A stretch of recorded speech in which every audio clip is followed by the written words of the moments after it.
Hello guys, welcome back to sociology classes BA part 1 sociology second paper.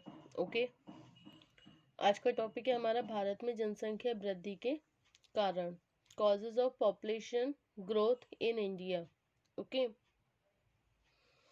Bharat में जनसंख्या की समस्या अनेक दशाओं का संयुक्त परिणाम है।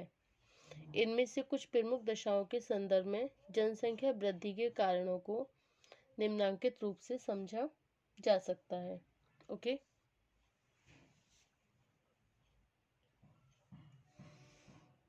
इसमें फर्स्ट हेडिंग है कॉजेज ऑफ पॉपुलेशन ग्रोथ के, child marriage, importance of son birth, hot climate, joint family importance, illiteracy,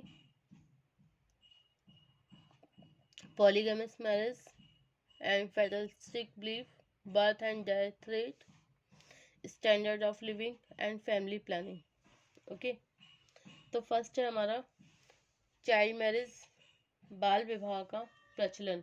okay, बाल विवाह का प्रचलन। अधिकांश हिंदू धर्मशास्त्र व्यक्ति को यह विश्वास दिलाते हैं कि पुत्र अथवा पुत्री का विवाह कम आयु में करना उचित है। इसके फलस्वरूप एक धार्मिक और सामाजिक परंपरा के रूप में आज भी अधिकांश व्यक्ति अपनी संतानों का विवाह बहुत कम आयु में कर देते हैं। ऐसा अनुमान है कि भारत के गांव में 29% से अधिक विवाहों के समय लड़की की आयु 16 वर्ष से कम होती है। ओके, कम आयु में विवाह होने के कारण एक औसत दंपत्ति को बच्चों के जन्म के लिए लगभग 20 वर्ष लंबी अवधि मिल जाती है। इतनी लंबी अवधि में बच्चों के जन्म की संभावना रहने के कारण जनसंख्या में अधिक वृद्धि हो जाना स्वाभाविक है। ओके, सेकंड टॉपिक है आपका गर्म जलवायु। ओके, हॉट क्लाइमेट, गर्म जलवायु। जबकि दृष्टिकोण से उन देशों में जन्म दर अधिक होती है जहाँ की जलवायु गर्म होती है।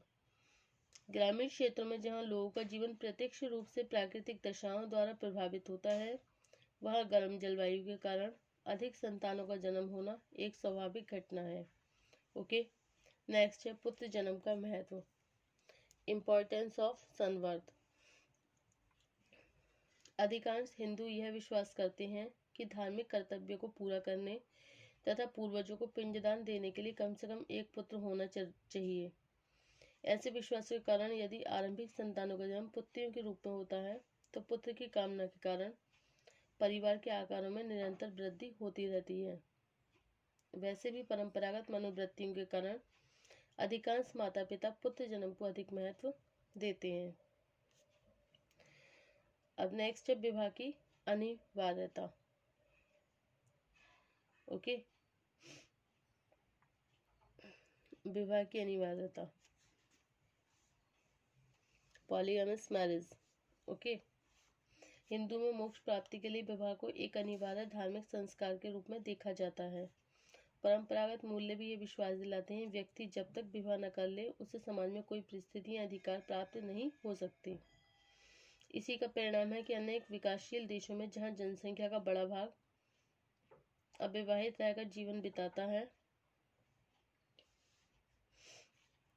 इस तरह से जीवन बिताने में कोई हानि नहीं समझता। वहीं भारत में ऐसे व्यक्तियों की संख्या बिल्कुल नगण्य है जो आजीवन अविवाहित रहते हैं। धार्मिक विश्वासों के कारण भिखारी, अपंग और संक्रामक रोगों से ग्रस्त व्यक्ति किसी न किसी तरह विवाह करके संतान को जन्म देने का प्रयत्न करता है। ओके, अब है आपका बहुपत्नी विवाह। ओके, भारत में सन 1955 के पहले तक कुलीन और समृद्ध परिवारों के बहुत से व्यक्ति एक से अधिक पत्नियों को रखना सामाजिक प्रतिष्ठा का विषय समझते थे।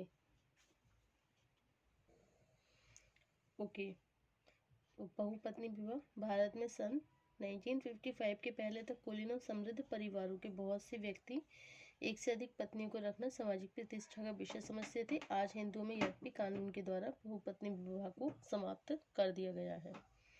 ओके, अब नेक्स्ट है आपका संयुक्त परिवार व्यवस्था। ओके। नगरों में आज संयुक्त परिवार की संख्या में कुछ कमी अवश्य होने लगी, लेकिन गांव में संयुक्त परिवारों को अभी भी एक उपयोगी व्यवस्था के रूप में देखा जाता है। ऐसे परिवारों में बच्चों के पालन पोषण का भार केवल माता पिता पर न होकर संपूर्ण परिवार पर होता है। ओके। इसके फलस्वरूप अधिक बच्चों को ना तो अवांछित माना जाता है और ना ही उनके पालन पोषण में आर्थिक कठिनाई अनुभव की जाती है। इस प्रवृत्ति के कारण जनसंख्या वृद्धि पर कोई प्रभावपूर्ण नियंत्रण नहीं रह पाता। ओके। अब नेक्स्ट है आपका अशिक्षा, फैटलिस्टिक बिलीफ, इलिटरेसी। ओके। अशिक्षा। संसार के विभिन्न समाजों के अध्ययन से ये स्पष्ट हुआ है कि शिक्षित समाजों की तुलना में अशिक्षित समाजों में जनसंख्या वृद्धि की दर कहीं अधिक होती है। ओके। भारत में व्यापक प्रयत्न के बाद सन 2011 तक केवल 82.14% लोग ही साक्षर हो सके हैं।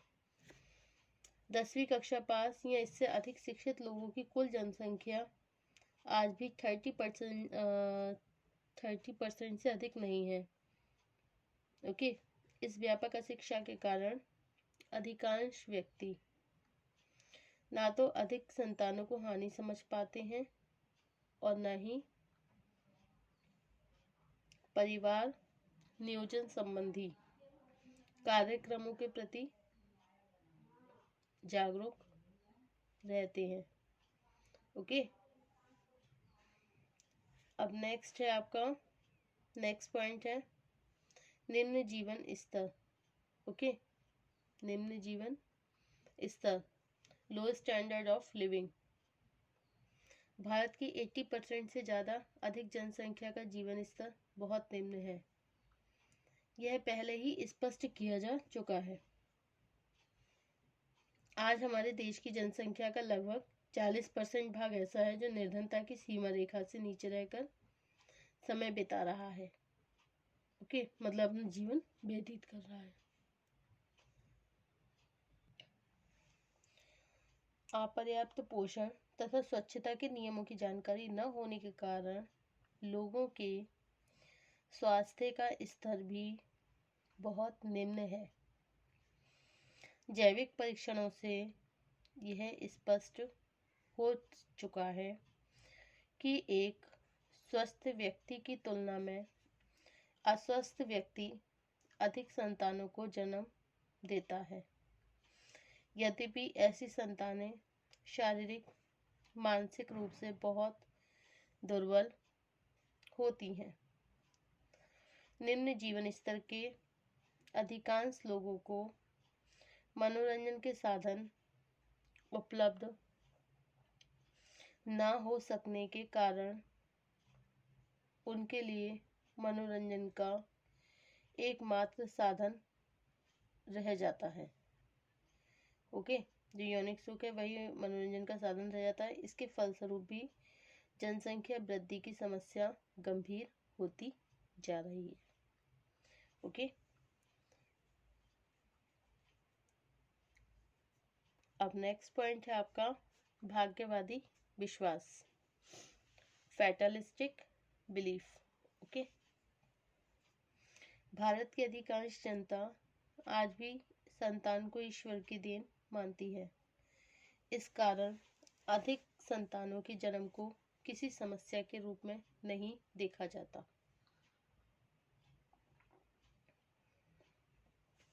हमारे समाज में ऐसे विश्वास आज भी बहुत प्रबल है कि जिस ईश्वर ने संतान को जन्म दिया है वही उसका भरण पोषण भी करेगा।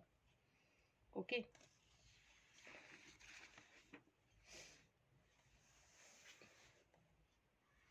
बच्चे बड़े होने पर श्रम करके परिवार की आर्थिक समस्याओं को दूर करने में सहायक होंगे। ग्रामीण क्षेत्रों में अधिक बच्चों को खेती के लिए उपयोगी इकाई के रूप में देखा जाता है। ओके, अब नेक्स्ट पॉइंट है आपका जन्म और मृत्यु दर का असंतुलन। हमारे देश में स्वतंत्रता के बाद जन्म दर में कोई विशेष कमी नहीं हुई। यद्यपि मृत्यु दर में पहले की अपेक्षा काफी कमी हो गई। महामारियों तथा अकाल की घटनाओं में बहुत कमी हो जाने और चिकित्सा की सुविधाओं में वृद्धि हो जाने के कारण औसत जीवन अवधि में काफी सुधार हुआ है। यह सच है कि मृत्यु दर में कमी होना प्रगति का लक्षण है, लेकिन इसके अनुपात में जन्म दर कम न हो सकने के कारण भारत में जनसंख्या की समस्या उत्पन्न हुई है। ओके, अब नेक्स्ट है परिवार नियोजन, फैमिली प्लानिंग के प्रति उदासीनता। विभिन्न अध्ययनों का सामान्य निष्कर्ष यह है कि भारत में 22 वर्ष से 40 वर्ष की आयु केवल 14% दंपति परिवार नियोजन के प्रति जागरूक हैं और 31% दंपति 2 बच्चों के जन्म के बाद परिवार नियोजन के साधनों का उपयोग करना शुरू करते हैं और 27% दंपतियों के कुछ विशेष दशाओं में परिवार नियोजन की सुविधाओं का लाभ उठाया जाता है, जबकि 28% दंपति परिवार नियोजन के विरोधी हैं। ओके, अब नेक्स्ट है प्रभावपूर्ण जनसंख्या नीति की कमी। Okay, lake of population affected population. Bharat में जनसंख्या वृद्धि को कम करने के लिए अनेक बार सरकार द्वारा नीतियों की घोषणा की गई, लेकिन किसी भी नीति को प्रभावी ढंग से लागू नहीं किया जा सका। नियम बहुत बने लेकिन उनका पालन नहीं हुआ। ओके, शुरू में नारा था 2 होते हैं सही सही, 3 से ज्यादा कभी नहीं। नारा आगे बढ़ा, हम 2 हमारे 2, और आज हमारा नारा है कि राष्ट्र एक संतान एक। कभी ऐसी जनसंख्या नीति नहीं बनी जिसे चीन की तरह देश के सभी वर्गों और समुदाय पर प्रभावी ढंग से लागू किया गया हो। ओके, अब नेक्स्ट टॉपिक होगा हमारा जनसंख्या वृद्धि के सामाजिक आर्थिक प्रभाव। Okay, social economic effect of population growth. Okay, thank you for watching my YouTube channel. Thank you so much.